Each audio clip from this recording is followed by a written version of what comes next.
As always, Juliana can't let the truth get in the way of a good story, and it seems that her followers are still lapping it up regardless. We would think surely most people can identify when Juliana is telling some bold-faced lies. So are her followers blissfully unaware, or do they just ignore it so they don't miss out on the hours of train wreck entertainment? Juliana went live regarding CPS and her most recent encounter with them after her husband and her had a physical altercation yet again in front of their young children. Previously, Juliana tried to claim that CPS had red flagged her after her haters made false allegations, according to her, of course, of child neglect. According to Juliana, this red flag means that if any outsiders call, they'll be presumed haters and CPS will ignore their complaints. Of course, the point of this little porky was to make followers think that their time was wasted if they call with concerns because they would be considered haters. So it would deter people from calling CPS with genuine concerns. Now, this is what mental illness looks like, folks. Imagine thinking anyone would believe that you can be red flagged with CPS so that no reports are taken seriously. We had several followers on the page who work for child protection, and all of these people have denied that this could ever possibly happen. Every single complaint sent through to CPS is opened and investigated. In fact, one of the complaints that was lodged that she claims was a hater was actually one of her followers that was a CPS worker who was obliged to report possible child neglect, and they lodged an inquiry when Juliana's youngest daughter fell in the pool and almost drowned.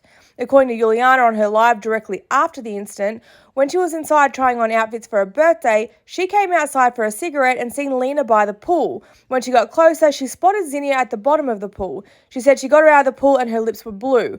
Followers begged her to ring an ambulance ASAP and warned her about the dangers of dry drowning. She kept saying she was fine, but after followers kept pleading with her, she told them that they might take Zinnia to the ER on her way to a birthday dinner.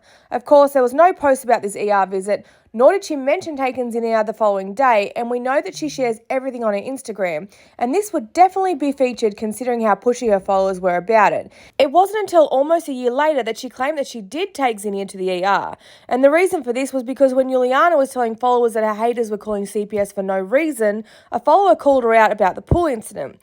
But we know, judging by the timeline of her post and from another reliable source, that this ER visit did not occur. Since this, CPS has been made involved with their family due to domestic violence twice that we're aware of, and these investigations were initiated by police. Once when Juliana was arrested for physically assaulting Brett, and then most recently this week when Brett was arrested for assaulting Juliana, both times when their children were present. So if this red flag ever existed, which we know it doesn't, I doubt any report of child neglect is going to be ignored at any time in the future. The only flag I would imagine being added to their account is high risk of abuse. Here's a snippet of her live so that you can watch the CPS claims for yourself. They had to come out because this time there was a domestic violence incident and there's a police report. So, but outside of that, like if my haters call or try to report me to CPS, they're like, nope, Yuli's good. It's one of her haters. We're not going to waste our time.